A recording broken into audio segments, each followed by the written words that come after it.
Galw'r cynulliad cenedlaethol I drefn. Yr eitem gyntaf yn agenda ni'r prynawn yma yw'r cwestiynau i'r Prif Weinidog a'r cwestiwn cyntaf, Lee Waters. Diolch, Llywydd. First Minister, when will every child in Wales be taught how to code? Well, our programme for government sets out that we'll ensure young people in Wales have the relevant skills they need for the future by developing coding skills in our young people. And the Cabinet Secretary will be making an announcement as to how we're taking this forward in June. Thank you, First Minister. My daughter was 9 yesterday, and for her birthday she asked for a Raspberry Pi, which is not a fruit-based pudding, but in fact, as you know, a small computer manufactured in your constituency.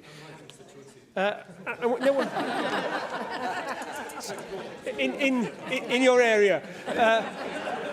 Now, when she leaves education, the ability to program computers will be an essential skill, from everything to programming a manufacturing line to designing the next innovation. But the Chief Inspector of Schools found that ICT standards are strong in only a very few schools, and not enough understand the potential of digital learning to aid teaching and learning. Teaching our children to code should not rely on the enthusiasm of the odd teacher or on a parent's ability to buy a Raspberry Pi. It must be a key part of what our schools do, or we'll be left behind. Now, as you indicate, the Donaldson curriculum will, of course, address this, but more than 150,000 young people will graduate the school system without this basic skill before that's fully implemented. So would you consider, First Minister, what interim measures you can put in place to ensure that every child in Wales gets the opportunity to learn computer coding as soon as possible? Well, can I begin, first of all, by wishing the member's daughter a happy birthday for yesterday? She'll be a teenager soon.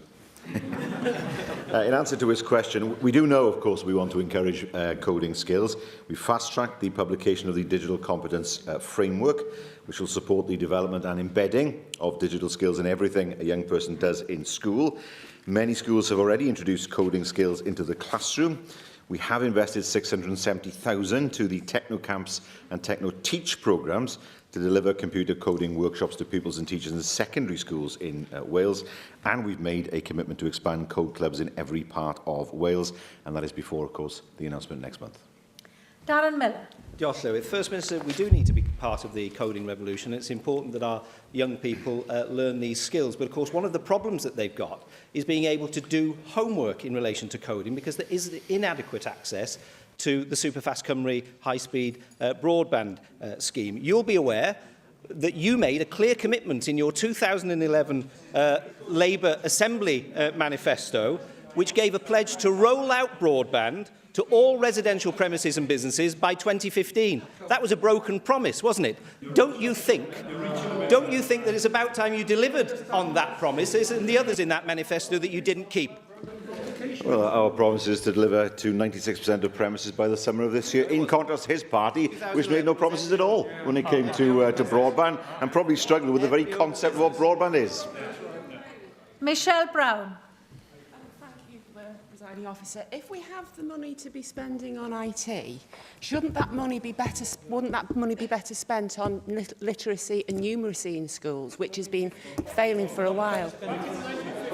I see that 1951 has dawned in the corner over there. Well, of course, literacy and numeracy are important, but so are IT skills. We know that for our young people, we know as members here that actually we couldn't function properly in our jobs if we didn't have at least basic IT skills. And it's hugely important that our children have the same, or if not better, IT skills compared to other children in the world. Michelle, just called that. Question 2, Susie Davis.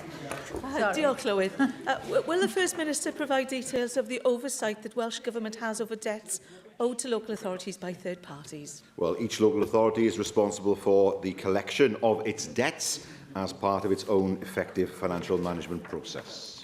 Well, I'm a bit disappointed with that answer, First Minister, as I thought you'd like to know what your local authorities are not recovering at a time when they're claiming austerities are depriving them of any money. I'm sure you'll join me in congratulating all the newly elected councillors at Bridgend County Borough Council, including the 10 new Conservative members, and hopefully the new council will be able to reply to FOI requests within the statutory time limits so that I can ask questions like this with full information to hand. Can you tell me how much unclaimed debt is owed to local authorities, the main sources of those debts, and the reasons that local authorities give you for not pursuing them?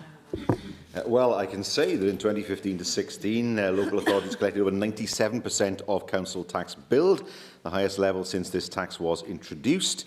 Maintaining full entitlement to support for all eligible applicants via our council tax reduction scheme has helped to mitigate rises in the level of council tax debt in Wales, and we know that council tax in Wales is far lower than in England under a Tory government there. And of course, I can say to the member that collection rates in Wales are now at 97.2%. They are lower in England. Hefyn David. Llywydd, I last saw Councillor Keith Reynolds, leader of Caerphilly County Borough Council, working at his desk some weeks before he died. Would the First Minister recognise that Welsh Labour's victory in Caerphilly County Borough is a testament to Keith's leadership, his sound financial management and a lifetime in public service? Well, I mean, could I join the member in expressing my regards, of course, to Councillor Keith Reynolds' family. I know the illness was short and in many ways unexpected, and of course, I'm sure that people in Caerphilly would have recognised the work that he and so many others did over the course of the last 5 years. Adam Price. Would the First Minister agree that the third party that owes the biggest debt of all to Welsh local authorities is the Westminster Government, that has cut over a third in spending on adult care since 2011, which has had severe financial consequences in Wales and obviously terrible consequences in terms of the human cost to the elderly, the sick and the disabled. If this callous Conservative government is re-elected, as seems increasingly likely, on June the 8th, we need a plan to defend Wales. Where is it? What is it? Who's going to lead it? Because I have to say, on the evidence from yesterday, we are in a dire position if it's going to be him. Well, according to last week, it's him. He was talking about the need for leadership. He was talking about himself. We will happily stand up for Wales. We don't want to see a future Conservative government walk all over Wales. And we have stood up for our people, as the election last year showed, and indeed in 2011. The reality is, and he is right to point out the cuts that have taken place, we have lost, since 2010, the equivalent of the entire budget for health in the whole of North Wales. Despite that, we've maintained health spending at 1% above the level in England per head and maintained health and social care spending at 6% per head higher than in England, showing a Welsh Labour government delivering for the people of Wales in the face of Tory austerity. Galw nawr ar arweinwyr y pleidiau I holi'r Prif Weinidog, arweinydd Plaid Cymru, Leanne Wood. Diolch, Llywydd. You launched your election campaign yesterday talking a lot about unity, but you couldn't bring yourself to utter the name of your leader. Is Jeremy Corbyn still your candidate for Prime Minister? Yes.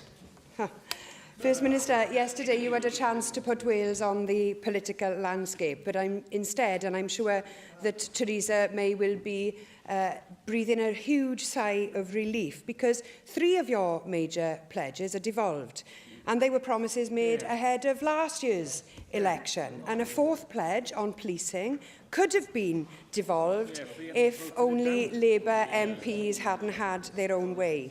Now, the next few years will define the future of Wales and the UK.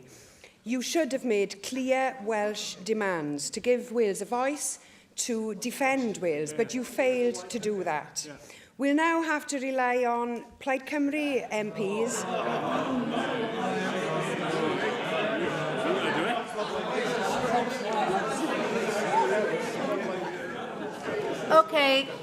Okay, calm down. Let the question continue. We will now have to rely upon Plaid Cymru MPs to best set out how we can defend Wales. Why did you choose to let Theresa May off the hook? They don't like the slogan standing up for Wales, do they? It's one of the things I've noticed, and I thank the leader of Plaid Cymru for reiterating our pledges that we in Welsh Labour are proud of, and she will find more to come in the manifesto that will be published in due course. They were promises you pledged before the last election. You should have already delivered on some of those pledges. First Minister, the reality is you have airbrushed your leader out of this campaign. You talk a lot about unity, but I believe that you've airbrushed him out of this campaign because you know that Labour can't win. Now you want to make the election about your record, about the record of the Welsh Government. And we all know why you're doing that. And that's why most of your recycled election pledges are within devolved competence. Therefore then, if you lose this election in Wales, as many polls are suggesting that you might, does that mean this will be a verdict on you? Will it be your fault? And if you become the first Labour leader to lose Wales the first time in 100 years, will you be prepared to take responsibility, or can we expect you yet again to blame somebody else? Well, we had all this last year. We saw the result. People trust us to stand up for Wales. We saw Plaid Cymru's results in the local elections. Very little by way of advances backwards in Caerphilly. Only last week in this chamber, the member for South Wales Central was claiming he would be the leader of Cardiff Council, and they won 3 seats.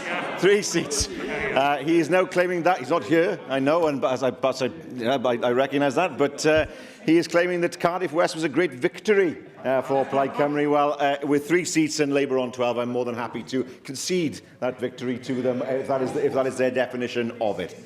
We have an election to fight. We'll all, as parties, put our policies forward to the people of Wales, but above all else, we will be standing up for Wales. Arweinydd yr wrthblaid Andrew R.T. Davies.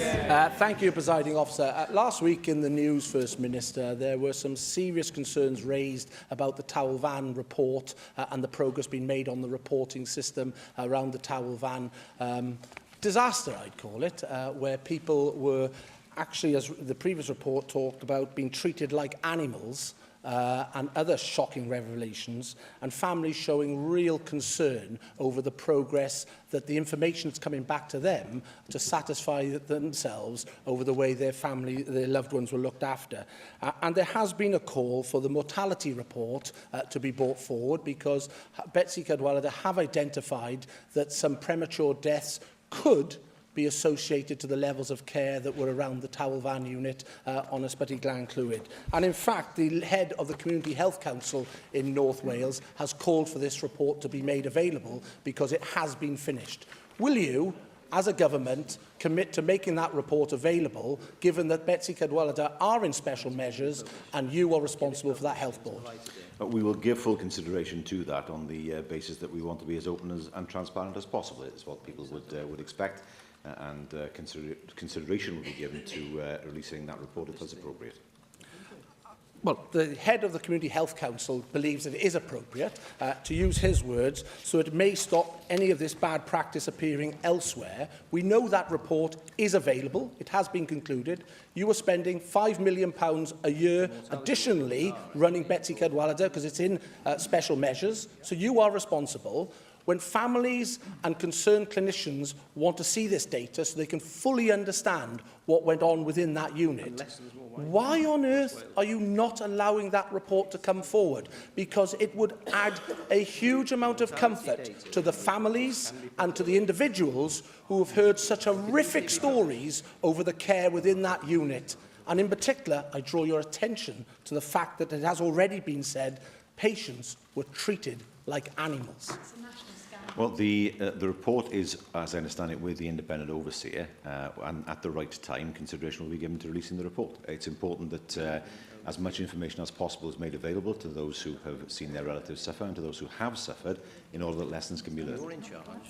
I'm really disappointed you're not prepared to give some firm indications of when that report will be available. As I said, this isn't a politician who's saying this report should be made available. This is the head of the Community Health Council in North Wales, along with family members and clinicians. So I'd be grateful if you're not in a position to give an indication of the timeline today, because I've just put that question to you, that you would indicate that you would write to me to allow me to have sight of the timeline that you as a government are working to. I think that's the very least that someone can expect, given the concerns that were raised last week. But also, I would ask you to confirm, are you satisfied with the level of bed capacity in North Wales for mental health patients? Because it has come to our attention that there is the sofa system that is working in North Wales, where a bed isn't available in mental health, people are put on sofas to try and meet the targets. That cannot be right. It is putting vulnerable people in a position where they could be exploited. And how can anyone feel that a sofa system meets the requirement for providing safe and secure bed capacity in the North Wales Health Board area? Well, if the leader of the Welsh Conservatives has evidence of a sofa system as he describes it, I'd be glad to see that evidence. And I will, of course, write to him along the lines that he has asked for, providing him with more information regarding the timescale in terms of any release of the report. Arweinydd Grŵp UKIP, Neil Hamilton. The First Minister will know that the Cabinet Secretary for Education's party is standing in this Westminster election on a policy of increasing income tax for people earning as low as £11,000 a year.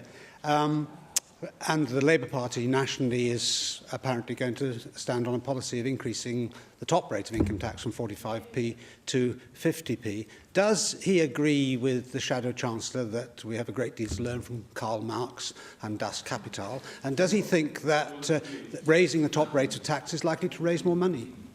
Yes, I do. I think that raising the top rate of tax will raise more money. I don't think that we have much to learn from Das Kapital, for those who've read it and tried to understand what it says, which is not an easy exercise. We stand on a platform of ensuring that those who can afford to pay a little bit more do pay a little bit more in order to ensure that we have the public services that people would expect. So am I to take it from that response that it is now the policy of the Welsh Government, when taxpayers are devolved to us in this Assembly, to follow the Labour Party's manifesto nationally of increasing the top rate of tax in Wales? Because the evidence from the last time that this happened in 2013 was that reducing the tax rate from 50p to the current 45p actually led to an enormous increase in revenue of about £8 billion. So it seems to be rather counterproductive to stand on a policy which increases tax rates and actually reduces revenue and makes it less likely that the Welsh Government will be able to put more money into the National Health Service. As far as the Welsh rate of income tax is concerned, we've already pledged that we will not increase the rate of income tax during the course of this Assembly. I'm delighted to hear that, but whether that means that the First Minister accepts that raising rates doesn't necessarily lead to increasing revenue, offers Wales a great opportunity to make our country into a kind of tax haven within the United Kingdom, which would help us to reverse the economic trends of many, many decades in Wales, and give us a significant advantage in the same way as Southern Ireland has used differential rates of corporation tax to kickstart the Celtic Tiger economy, which was very successful in that country. He raises an interesting point about corporation tax. There's no proposal to devolve corporation tax. What I do know is that tax havens tend to have very poor public services, and in particular they don't have health services because they can't raise the money in order to pay for those public services. I don't believe that the future of Wales lies in being a kind of replica British Virgin Islands. Or a replica necessarily of the Channel Islands. We have a very different model. The Channel Islands don't have, for example, a health service along the model that we would understand. But getting the balance right between revenue and expenditure on public services to the level that people would expect is, of course, a matter for governments to balance. Question 3, Julie Morgan. Thank you. What is the First Minister's assessment of the current state of negotiations with the EU? Static, I think, is the word that I'd use. There's been a tremendous sort of posturing on both sides. I hope that comes to an end pretty soon, so that the task of ensuring a sensible Brexit is taken forward. I thank the First Minister for that response. Although the UK Treasury has guaranteed full funding for all European structural and investment projects that have started before the UK leaves the EU, does the First Minister agree that it's absolutely crucial that after the UK leaves the EU, that the total sum of money that has been available in the past for these projects in Wales is added to the Welsh budget and is under the control of the Welsh budget? I do. I mean, first of all, we know that structural funds are guaranteed for 2020, farming subsidies guaranteed to 2020, but nothing beyond. At the moment, farmers face the scenario where they'll have nothing at all in terms of support beyond that time. I have an easy answer. That's quite simply for the pot of money to be made available as it is now, for it to be distributed as it is now, to provide the certainty that structural funds provide so far, and particularly certainty for our farmers. And that's a good way of ensuring that farmers don't have to suffer as a result of Brexit. Mark Isherwood. Although Jeremy Corbyn has joined the Conservatives in saying he wants Brexit to deliver a fairer society and upgraded economy, we recognise there are tough negotiations ahead. How, therefore, do you respond to his statement that the issue of Brexit is settled? In terms of the question, it is settled, because Britain is leaving the EU, and that question has already been answered. What I don't see, however, is any semblance of any kind of plan from the UK government. Nothing. I've sat there in meetings, I've asked, I've tried to see what the plan is, that there isn't one. Last Thursday, we saw panic on the part of the Prime Minister when she started to worry about what Brexit would mean for ordinary working people. She's right to be concerned about that. But you can't say on the one hand, no deal is better than the bad deal, and then say, oh, but of course we need a deal to make sure that we don't see an economic downturn. Now, what's hugely important is that the posturing of last week goes, that we have ideas as to what Brexit might look like. She was a Remainer. She was a Remainer. Let's not forget that. She is somebody like me who has accepted the result, and it's hugely important for those who have ideas to work together to take those ideas forward, because we've had nothing at all in terms of ideas from those who campaigned for Brexit. Steffan Lewis. Will the First Minister agree with me that the kind of language being used by the Prime Minister to attack our friends and neighbours on the continent helps nobody in terms of the negotiations that are to come, and doesn't only tarnish Theresa May's government, but also threatens to tarnish the reputation of Wales? And the First Minister is asking for ideas in going forward to mitigate the potential of tarnishing Wales's good name around the world because of that language being used by Theresa May. Will he commit to implement a new international policy for Wales, which would include designating a member of his cabinet as the External Affairs Cabinet Secretary for our country in order to start rebuilding the bridges that Westminster is so determined to burn down? Well, I mean, last week's language was undiplomatic. I think both sides actually were guilty of posturing that needs to come to an end. This is not a war. Nobody's invaded anybody else. We're not about to face each other, to stare at each other over the channel or indeed across the Irish border. We want to be friends and allies and trading partners at the end of the day. We've already started to look at our international policy, in particular, where we need to beef up our international presence. We know we've been successful. The Qatar Airways flight is another example of where Welsh Government has been able to support the airport to get that route. But the next stage for us is to make sure that we look to have sufficient presence and an increased presence in those markets that will become important to us. Cwestiwn 4, Mike Hedges. Diolch. Will the First Minister make a statement on the development of district shopping centres within cities? Well, we do promote existing retail and commercial centres as the most sustainable locations for new development. And local authorities should establish land use and regeneration strategies and policies to support vibrant, viable and attractive retail and commercial centres. Thank you, First Minister. Marston and Swansea are the major district shopping centre. There are other district shopping centres in Swansea and in other cities of Wales. I'd like to stress the importance of district shopping centres such as Morriston, Mumbles and Whitchurch in Cardiff. In Morriston, we have lost banks, public houses and shopping diversity. Will the First Minister agree with me there should be a major bank in every one of these district shopping centres? Well, ideally, we welcome the co-location of bank branches within district shopping centres, but these are ultimately matters for the banks. But it is important that businesses and customers have the ability to pay in money and make cash withdrawals within their communities. So where the banks are failing to accommodate this, we know the Post Office is serving an important role, with 95% of all UK banking customers having access to their bank accounts via the Post Office. Well, I'd be more concerned about if there were any announcements by the Post Office in the future about closing Post Office branches, because that removes, of course, the only banking function that remains in so many communities. Russell George. First Minister, footfall has decreased in Welsh high streets. By comparison, footfall to out-of-town shopping centres has increased by 4.6%, according to information from last year. Now, the Welsh Retail Consortium has called for local authorities and retailers to work together to market a high street identity effectively. Now, can I ask, and they want local authorities to have more flexibility in regards to the planning system.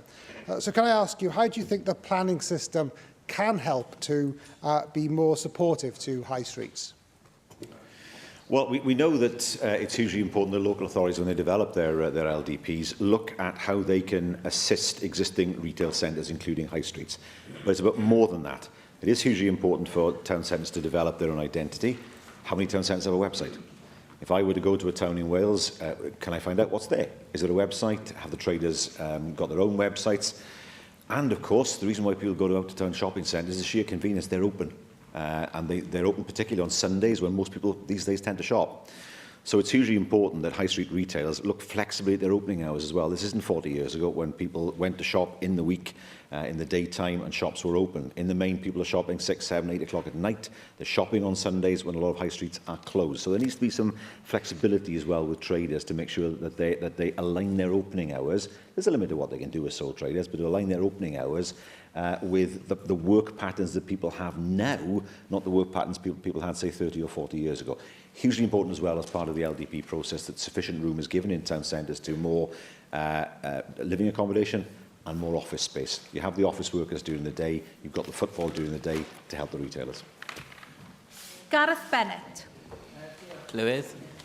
Mike Hedges mentioned the closure of high street banks, and you mentioned post offices. Another important part of district shopping areas is sometimes the local pub. I wondered, was there any update regarding the Welsh Government's talks with CAMRA, I believe, about how to protect community pubs? I have to declare interest as a CAMRA member at this point. It's a tricky issue because we know that in planning terms, it's not difficult to change the use of a pub to another commercial or retail use. That said, of course, quite often pubs are not sold and they become derelict because they're empty after a while.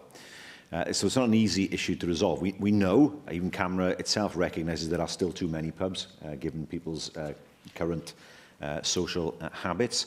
What's hugely important is to be able to work with the market-leading pubs. There are many of them, some small, some big, in order to provide a good example to others. But ultimately, it's a question of ensuring that the pubs are able to offer the widest range of services possible to customers. I've been to countries where the pubs double up the shops. Wales, actually. I think Cwmdu is one example where the pub is also, in Llafar, where the pub is also a shop. So looking at ways in which pubs can also act as business hubs in communities where the local shop can be, possibly the post office. And that's one way forward to ensure the pubs have a viable future. Question 5, Vicky Howells. Will the First Minister outline the actions the Welsh Government is taking to improve the mental health of people in Wales? Well, Together for Mental Health, our cross-government mental health strategy and the related 2016 to 19 delivery plan sets out our priorities for improving the mental health and well-being of people in Wales.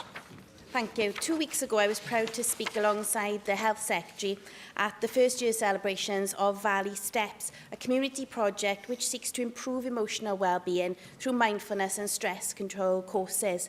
Now, Valley Steps has helped nearly 2,000 people during their first year, and Mental Health Awareness Week seems an appropriate time to celebrate their success.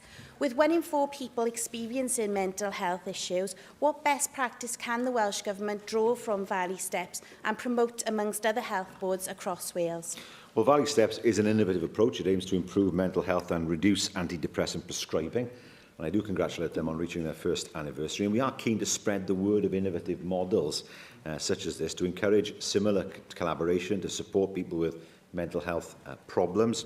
And that work then will inform, of course, new initiatives, including the development of the Wellbeing Bond and the social prescribing pilots. So we'll consider the work of organisations such as Valley's Steps in order to ensure that what we are doing is strengthened as a result of looking at their experience.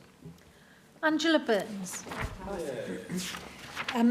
First Minister, a number of deaths by suicide have occurred in the recent past in schools in my constituency.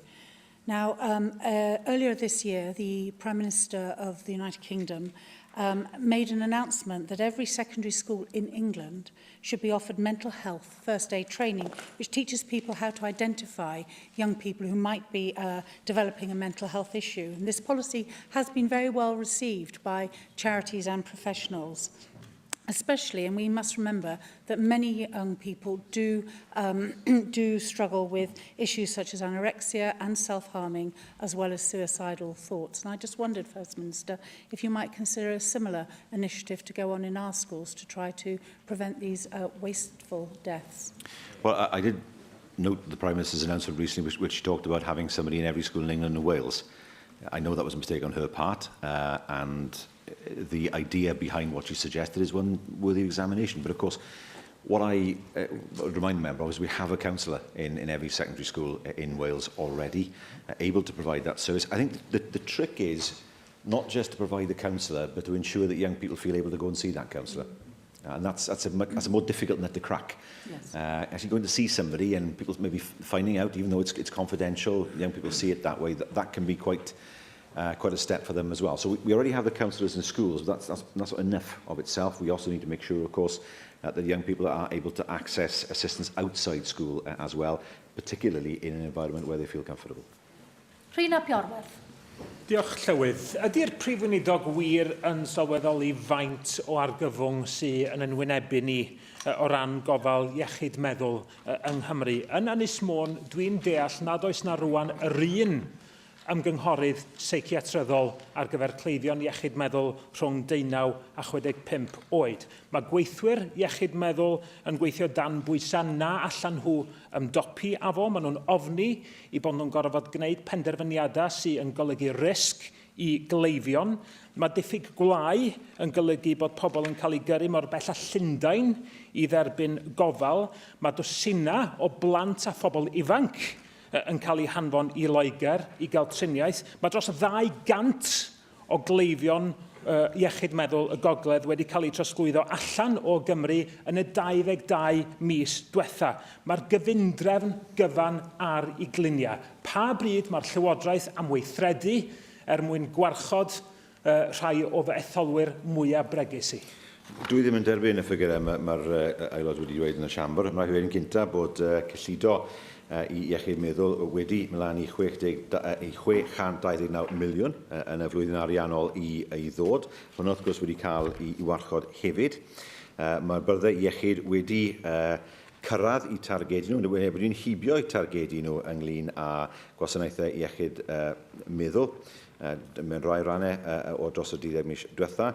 Ac wrth gwrs, bod na fwy o bobl yn cael I drosglwyddo I CAMS, mae'r byrdde iechyd yn hyderus bod y sefyllfa mynd I ddangos bod pob gwasanaeth CAMS ym mhob rhan o Gymru nawr yn cyrraedd y targed o 820 cyn sefyll am y pwyntiad newydd. So mae lot fawr o bethau da wedi digwydd yn y gwasanaeth dros y flwyddyn diwethaf. Cwestiwn 6, Dafydd Ellis Thomas. Llywydd, pryd y bydd y Prif Weinidog yn cyfarfod â Prif Weinidogion Llywodraethau datganoledig eraill y Deyrnas Unedig I drafod I berthynas ar Undeb Ewropeaidd? Wrth gwrs, mae yna fusnes I drafod cyn yr wythfed o Fehefin sydd wedi ymyrryd ar hyn o bryd, ond byddaf yn parhau drafod materion yr Undeb Ewropeaidd mewn cyfarfodydd dwy ochrog, tair ochrog yn gobeithio, gyda Prif Weinidogion ar Alban a dirprwy Prif Weinidog a Prif Weinidog Gogledd Iwerddon yn y pen draw. Oni fydda'r Prif Weinidog yn cytuno bod y trafodaethau tair ochrog yma'n fwy pwysig nag erioed, o ystyried yr hyn sydd yn y papur gwyn gyda'r clawr glas golau yma a'r adael yr Undeb Ewropeaidd wedi gynhyrchu gan Lywodraeth y Deyrnas Unedig, sydd yn sôn am y sefyllfa ar ôl I hynny ddigwydd, bydd y pwerau mae'r Undeb Ewropeaidd ar hyn o bryd yn ei dal mewn perthynas â fframweithiau cyffredin yn dychwelyd i'r Deyrnas Unedig, gan ganiatau i'r rheolau wedi'n cael ei gosod yno gan aelodau democrataidd yn cynrychioli. Be sy'n digwydd I ni yn y lle hwn, sydd mae'n barn ni yn y gweinyddiaethau datganoledig yn dod yn rhan o'r trafodaethau yna? Wel, y barn yw hwn, y dylai pwerau hynny ddod I bobl Cymru, a nid eistedd yn San Steffan nag yn Whitehall. Mae'n holl bwysig I gael fframweithiau mewn rai rannau, sef pysgotfeydd enghraifft, ond dylai'r fframweithiau hynny cael ei gytuno, a nid cael ei ymroi ar bobl heb yn nhw'n cytuno. Mae'n gofio, os ni'n mynd I gael farchnad sengl tu fewn y Deyrnas Unedig, a mi cydfyn a hwnna, mae'n cael reolau. Wel, os ni ddim yn perchen y reolau, os mae'n mynd I gymryd sylw nhw. Ac yn ail, wrth gwrs, os mae yna reolau, pwy sy'n mynd I blismona y reolau hynny heb bod yna lys yn neud hynny. So mae yna lawer o cwestiynau sydd heb I ateb ar hyn o bryd. Mae rhai yn Llywodraeth y Deyrnas Unedig yn meddwl bod pethau mynd I symud ymlaen nôl I fel hwnnw yn 72. Ond nid felly yw'r Deyrnas Unedig dim rhagor, nid gwlad ag un Llywodraeth yw'r Deyrnas Unedig dim rhagor. A mae'n lot fawr o waith I wneud mwyn sicrhau bod y pwerau hyn yn dod I cael ei drosglwyddo o Frwsel I Gymru a nid mewn trwy'r Llundain. Jeremy Miles.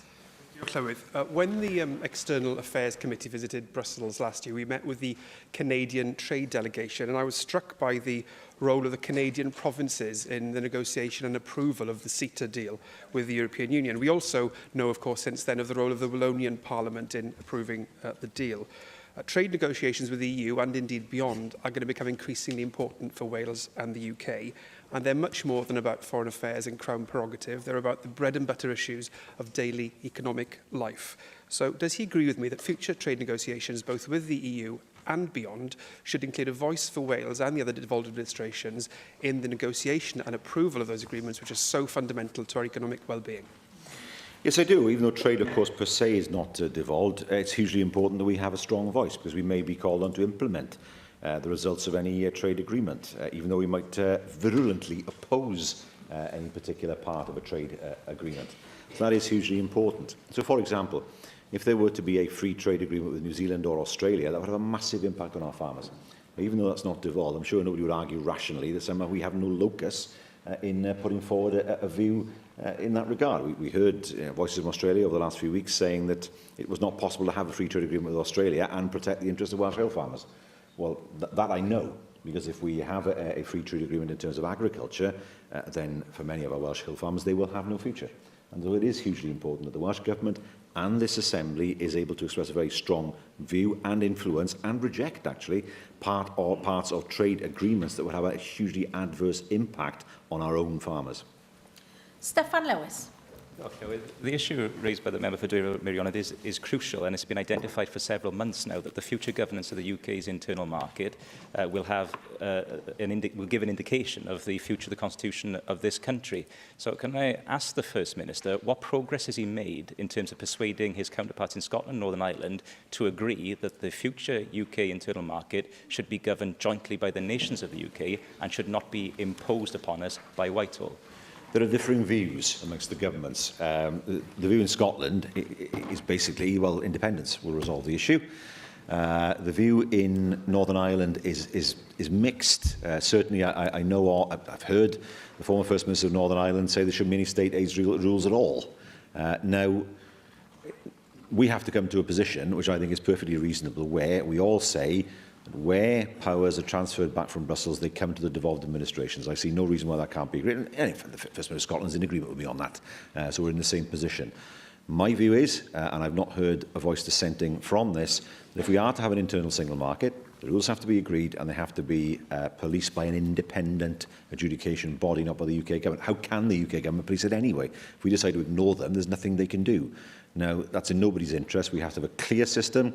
We have to have faith in a system that is seen as genuinely independent, not as we have now in the JMC dispute resolution process, where if there is a dispute between ourselves and the UK Treasury, ultimately it is resolved by the UK Treasury. You know, those days have to go. This can be done perfectly sensibly and perfectly properly in order to safeguard the interests of Wales. Question 7, Steffan Lewis. Will the First Minister make a statement on pupil and student safety on foreign field trips? Yes, up-to-date advice for trips is produced by the Foreign and Commonwealth Office. That advice is also signposted in the All Wales Guidance for Education Visits, written by Outdoor Education Advisors Panel for Wales and the Health and Safety Executive, and that is accessible from the Welsh Government's website. On several occasions, I've implored upon the government to intervene further in the case of Glyn Summers, who lost his life on a foreign college trip to Spain. Glyn's parents, with great dignity, have demanded full transparency in terms of the woeful investigation that followed their son's death, and they believe that there should be an automatic right to an independent investigation in such circumstances. In his last letter to me on this matter, the First Minister said he did not believe there is anything further that he can do with regards to their concerns. But since then, the Public Services Ombudsman has found that the investigation into Glyn's death was flawed. The Ombudsman has called on the local authority to apologise to Glyn's parents and has further called on the Welsh Government to review its policies further.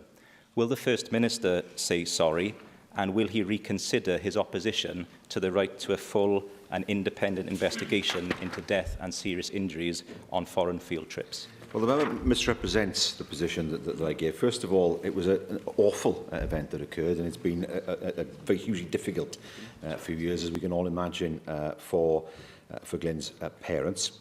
The matter has rested with the Ombudsman. The Ombudsman has now reported. There are recommendations for us as a government, and we will, of course, take those recommendations exceptionally seriously. The issue for me was there anything else that we could do as a government that would add to what the Ombudsman has already found as part of his investigations? I will keep that as an open question, because I think these things have to be looked at hugely carefully. And as a result of the Ombudsman's findings, I look once again to see whether there's anything more that can be done following the report itself. Hefyn David. I'd like to echo Stephen Lewis's concerns and also offer my condolences to the family of Glyn Summers. I think the question is, how can the Welsh Government ensure that schools are able to reflect on occurrences, those rare occurrences when something adverse happens on school trips? And the First Minister said he'd keep it as an open question. Would he be willing to elaborate on how schools can learn from each other in these circumstances? Well, the Ombudsman's recommendation is that he will invite us as a government to consider reviewing our policies and guidance in respect of educational visits abroad. As part of that process of review, it's hugely important to understand where the best practice lies, to consult once again with the Outdoor Education Advisors panel in order to make sure that the recommendation that the Ombudsman has put to us is satisfied in full. Darren Miller.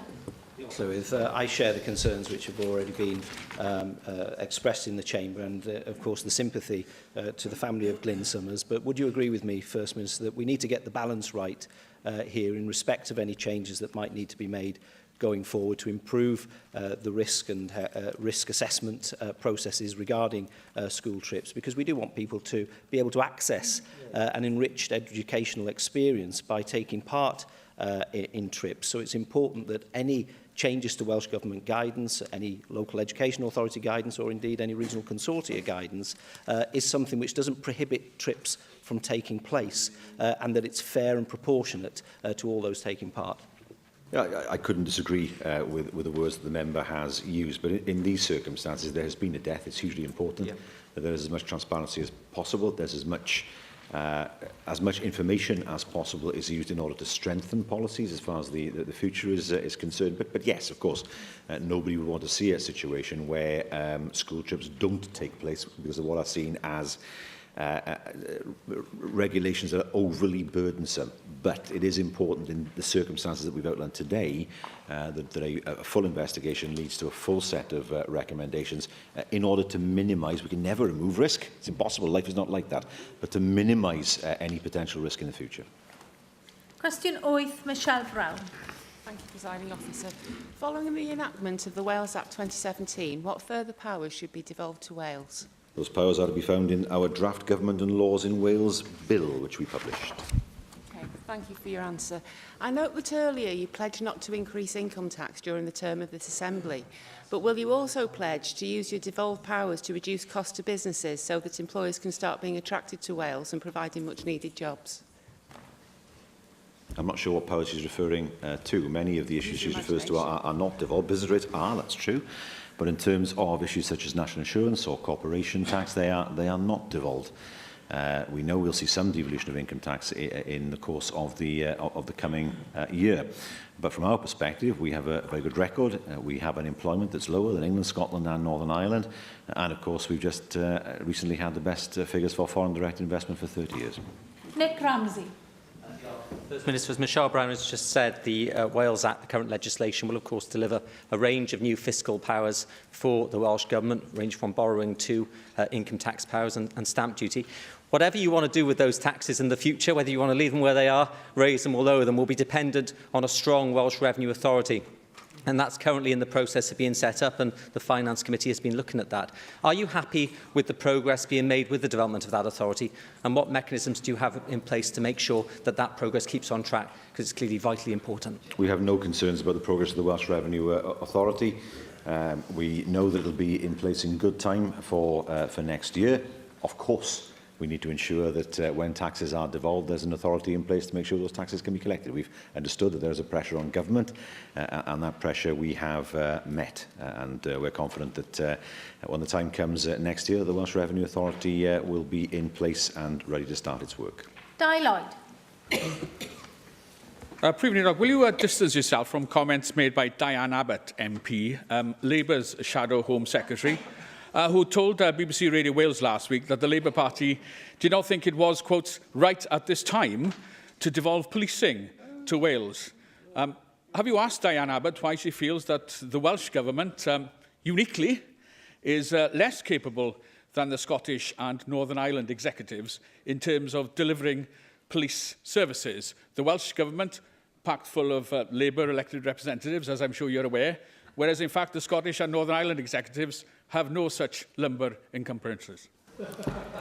I'm fully aware of the fact that the people of Wales decided that there should be a Labour-led government in Wales last year. I thank him for reminding me of that. I do not agree that policing shouldn't be devolved. Policing should be devolved. There is a debate in this chamber tomorrow afternoon when the issue will become clear in terms of the way that votes occur. There is no reason at all, not at all, why policing should be devolved to Scotland and Northern Ireland, should be devolved to Manchester, to London, but not to Wales. There is no rational reason for that to be the case. We know that there will need to be cooperation in terms of counter-terrorism. There are some issues that need to be dealt with at the UK level. When it comes to community policing, why is it that Wales is seen as a second-class nation by the Tories? Diolch i'r Prif Weinidog. Yr eitem nesaf.